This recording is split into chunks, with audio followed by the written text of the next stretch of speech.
Hi everyone, welcome to the Libero Network. My name is Robin Baker, and today we're going to be talking about developing an accountability plan in your eating disorder recovery.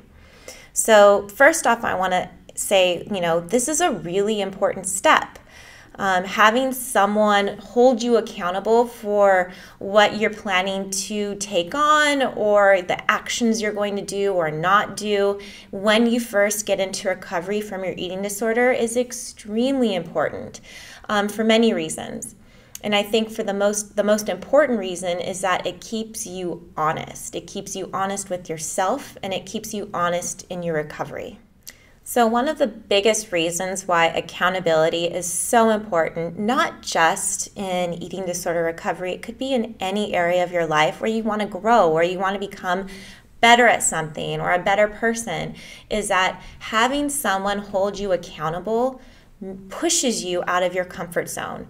It makes you push past the point where you feel safe and comfortable. And I mean, we all want to feel safe and comfortable. That's, kind of obvious.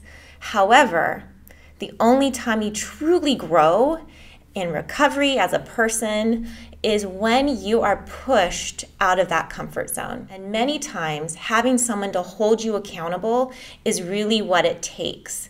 It's really hard to motivate yourself and push yourself, especially in those early stages of recovery, to push out of those comfort zones. I know for myself that as I've grown more and more in my recovery, I've been able to hold myself more accountable for doing things that are outside of my comfort zone, and they aren't even food related. Like speaking up for myself when something doesn't feel right or something doesn't feel comfortable, that's holding myself accountable to what I know is my recovery. So how does one put together an accountability plan? Well, there's two things you need to absolutely have in order to have an accountability plan. The first thing is a goal, an action, something you want to do that scares you, something that pushes you out of your comfortable zone. For a lot of people early in their recovery, it's following through with your meal plan. It can be a body image goal, going to the beach, going to the pool and wearing a bikini or wearing a swimsuit. That's a huge challenge for myself still, and I know for many people in eating disorder recovery. And the second thing you want to have besides a goal is a person. So someone that you can trust, someone you feel comfortable around, and someone that understands eating disorders and understands you. So for me, early in the day, and for most people, it's your therapist, it's your dietitian, it's someone that understands you, you feel comfortable with, and understands your eating disorder. That's a great person to have as your accountability partner. As you progress in your recovery, you might discover friends that are also in recovery that you can do things with that's both scary for both of you. You can also ask your spouse to hold you accountable for certain activities or behaviors. I know for myself, my husband keeps me accountable in many ways in my recovery still, and I get pushed past my comfort zone of, something's not on time or something's not on schedule. I feel really out of control here. And voicing that to him and having him keep me accountable for being okay that things aren't going exactly as planned or things aren't exactly on schedule.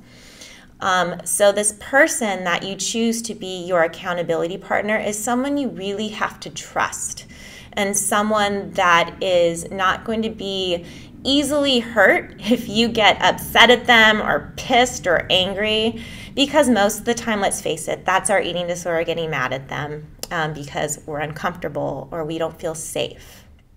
So we got our two necessary things for our accountability plan: a goal or an action we want to take or do, and our accountability partner, number two.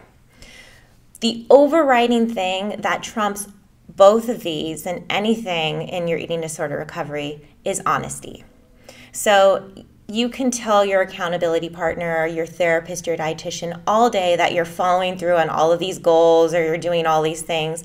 But in the end, if you're not really doing them and you're not being honest to your accountability partner, the whole accountability plan is completely disqualified.